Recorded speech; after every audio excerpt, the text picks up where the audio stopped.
Jazzy new music there. Welcome to our YouTube viewers. Woo. This is the portion of the show where we talk about something new and exciting and then decide if we want more. This week, Ashley, what do we got?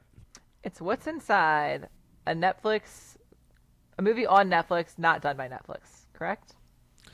Yes, a movie that Netflix acquired at Sundance last year for a pretty penny of $17 million. Whoa. And yeah, they must have thought that it would appeal to their audience. So hopefully people have had a chance to see it. Here's the teaser I was telling you that you're going to be responsible for in the future. So Okay. bear with me. Okay. It's What's Inside chaotic and fun or confusing and dumb? Oh, Right. No? it's okay. I feel like you worked Okay. on it longer than you should have. I worked on it 2 seconds in my defense. 2 seconds too long. Yeah, it was the first thing I thought of. So mine what's is, yours? Is What's Inside that really counts? Is What's Inside what really counts? That's pretty easy. Okay. Pretty easy. Yeah. Okay, you win. And then you can have full creative control next week. So Thank you. here we go. Thank you.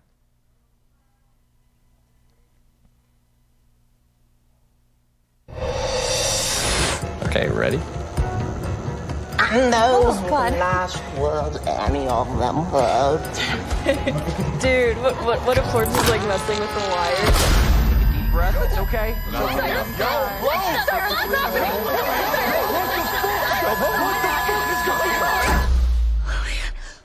It's trippy, huh?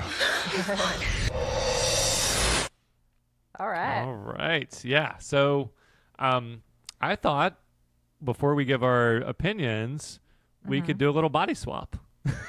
Nope, not in.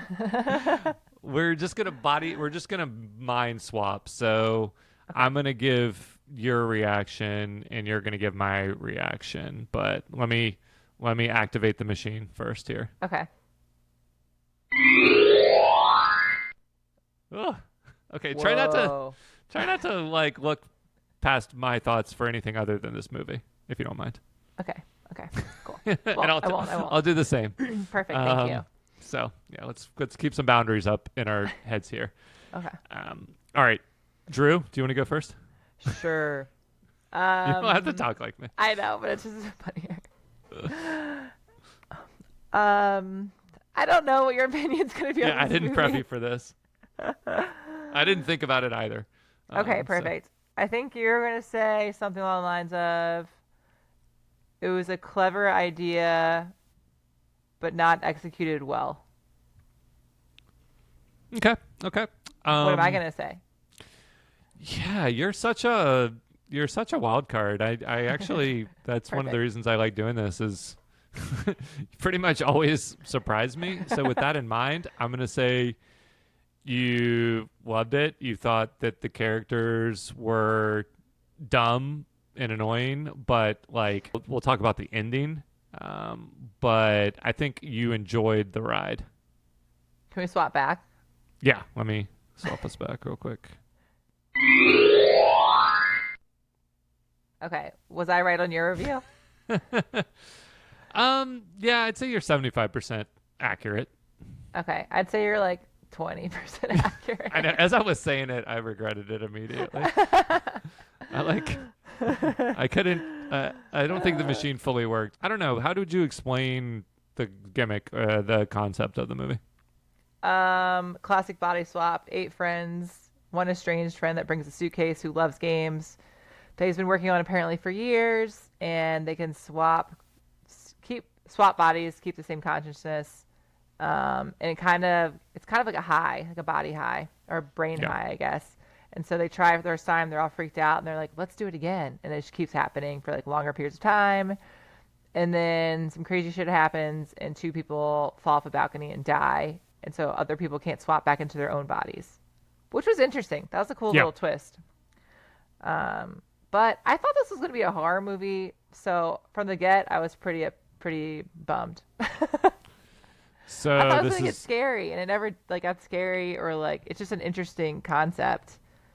But I was really hoping it would turn into like someone's a serial killer. but here we are. Another I saw the TV glow situation for you, where Yeah, but I vibes liked or I saw good the atmosphere? TV glow. The acting Okay. wasn't very good. The characters were fine. It reminded me of Bodies, Bodies, Bodies, but I liked that movie way better. 100%. I think that's easily the closest comparison. I also liked the acting and the performances in that movie better.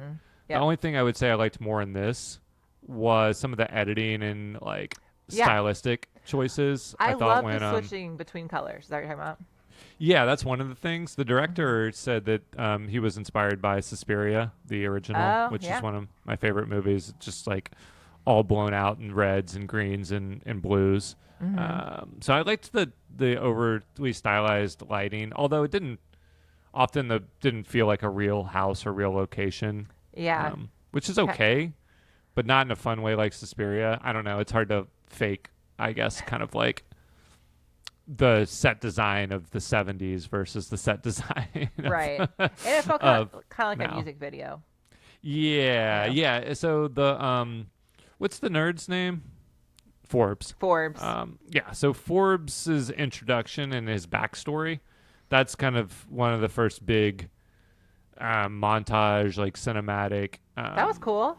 Yeah, choices, and Okay. I thought that was really fun. It's like these freeze frames and sort of black and white or desaturated color, and I thought that was really creatively edited. Yeah, I think it had moments of like great, like yeah, like that moment was incredible, and there are a few other ones throughout the movie. But overall, I was just like, I'm not in this. I'll watch it, but I'm not into it. Yeah, Unfortunately. it was the thing that ultimately salvaged it for me is the main characters. I mean, based on the beginning and the end of the movie, are Cyrus and his girlfriend Shelby. Shelby, Yeah. yeah. I like Shelby Yes. a lot. Yeah, so the movie starts out with him more or less gaslighting her that he's got like, I don't know if he has a porn addiction, but they're not having sex, and instead he's masturbating. And I thought it was supposed to be like comical that he was lying to her. I mean, not comical, but like it was so obvious what was happening. I didn't know like that. It was really annoying how long she put up with him. Yeah. Until the end, the whole satisfaction of the movie hinges on the fact that he's going to get completely fucked over for treating her like shit and harboring feelings for someone else and stringing her along for 8 or 9 years or whatever it is. And I actually found that surprisingly satisfying at the end. See, I didn't, because he shouldn't be in jail forever for not killing people. Like, that seems ridiculous. Like, that's like, break up with him. Have him lose an arm. I don't know. Yeah. But it seems crazy that it's like, okay, well, now you're going to be in jail forever, and I don't really know what happened. Maybe you did kill those people. And it's like, he had nothing to do with the deaths of those two people. So, like, that seemed just so ridiculous to me. I can't definitively say in a court of law what he or anyone else had to do with it because it's purposely gets so convoluted during all the swapping. Well, no, those two people were hooking up on the balcony, and they fell to their deaths. And Yeah, then I someone know. called in and said like Cyrus killed him, and he's like, I didn't do that. Like, that's ridiculous. And now he's in jail for the rest of his life. I guess so they're all like working. So yes, the murder and the thing that's going to cause the most consequences was a complete accident. Although like people were hooking up with people that they weren't in a relationship with, blah blah. Right. That's, again, I agree with you. That's not grounds for life in prison. However, the scheming at the end, and I guess I can't definitively say who he was trying to fuck over because he was trying to send someone to jail. Everyone Cyrus was. Yeah. Yeah, I think so. Everyone pretty much was. Yeah. Everyone was scheming. But I don't to know have why they someone... couldn't just say, hey, they were hooking up on the balcony and they fell. Like, I don't understand why that wasn't ever an option. Well, I thought the actual ending before what they call a coda. I mean, I know what the word coda means. I just don't know why they were pretending that they were going to leave the movie with just like the cops showing up and that was going to be the ending. Yeah. It was so anticlimactic. Yeah. I was really out on the movie then. And I guess I just liked the coda because it was a strong choice. And hearkening back to that original scene and everything Cyrus does, including have the nickname Cyrus the Virus, which is a reference to Con Air, who the main character's like the main prisoner, John Malkovich, is a serial rapist. Or actually, Pretty that's extreme. that's Danny Trejo's character, but I can't remember. Cyrus the Virus is just like a cold-hearted killer, I guess. But he was set up, in my opinion, is like this symbol for everything that's wrong with men, and I just felt like he was getting the most extreme consequences for his gaslighting and his poor treatment of his girlfriend. Yeah. But it was too extreme for me. Yeah. I mean, losing an arm would be funnier, I guess. I mean, if like you're something else like happens to him, but he doesn't go to jail forever. I mean, he's a shitty person. Maybe he's branded with like "I suck" on his forehead. I don't, like yeah. just something else.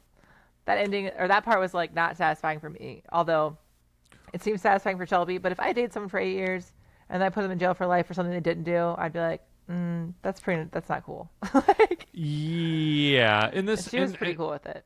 In the movie world, it's akin to just like him having died or something, which would be satisfying because it's a movie where we're just trying to get catharsis for the characters that she's getting fucked over. She learns it's what was your teaser?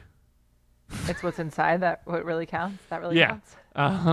She learns by going into other people's bodies that that she can stand up for herself and that she can be empowered, and she gets in the Instagram model's body and is confident, and he's still treating her poorly and lying to her and like basically he's just this like snake throughout the whole movie. And so whatever consequences the movie wanted to pin on him, I thought that was at least like the right resolution, like to have it circle back to their story. But they could have swapped bodies with him and a dead person, and he would just go into a dead body and die. Exactly. And you think that'd be better? Yeah, because he's just suffering in jail forever. Yeah. Like, I don't know. And the ending itself, oh man. Like, what so do you much. mean?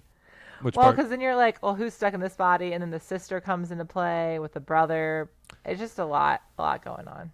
Well, did this movie lose you more than it was trying to? This is my confusing, chaotic and dumb, or confusing and fun, or whichever one I said. This is my question there. Like, were you enjoying trying to piece together who's who when, or was that just annoying? It was just kind of annoying. Yeah. I got over it. Even they were like round one, and I was like, well, maybe they'll have it. Like they had like the people's photos pinned on them, but at one point I was like, Forbes was like winking at him, and I was like, wait, whose body is he in? And I was like, I shouldn't have to try and figure this out as like it's happening. Like it just felt weird to me.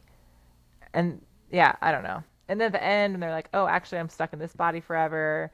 And Nikki's escaped, but it's really not Nikki. It's really Forbes' crazy sister who's like in her body. And like, it's just. Oh, I forgot about that twist, to be honest. Yeah, it was just too much. I was like, this is like an extra level. And I just needed like one level. I like the concept. I thought it was really fun and interesting, but serial killer, man.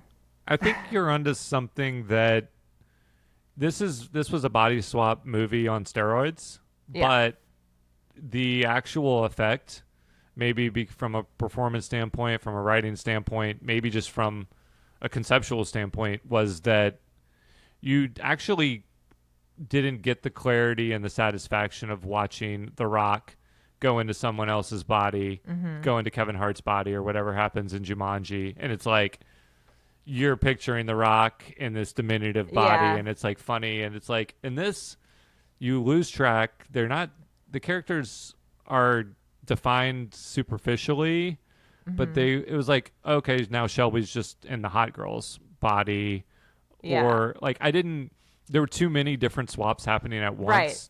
to I really didn't know even- who was playing out a character. Exactly. And then the people were hooking up on the balcony. I was like, wait, they used to date because this one's this one, this one's this one, but now they're hooking up, but he's getting married tomorrow. It was just too much. Yeah.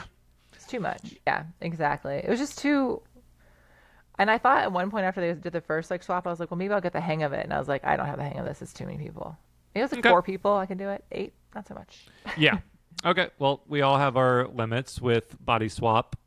The key question is, do you want more what? Body swap movies. I don't know. Sure, Freaky Friday, bring it back. I'm in. Except for not the horror Freaky Friday. That wasn't very good. Yeah. Or freaky. I don't know what I want more of here. I don't know if I want more of the director, Greg Jardin, I think is his name. There were some stylistic choices that I liked, but they felt a little derivative. Yeah. And so I don't know if there was a complete vision there, but I'm going to say no. I don't necessarily want any more. Sorry. All right. Well, that's our feature presentation. Do you have time for coming soon? Real quick, yeah. All right, so I'll make an executive decision here since we're going to run through this pretty quickly. I saw a new show on Peacock that looked interesting called Teacup. Teacup. I like Yeah. the name and I like the poster. Yeah, describe the poster real quick.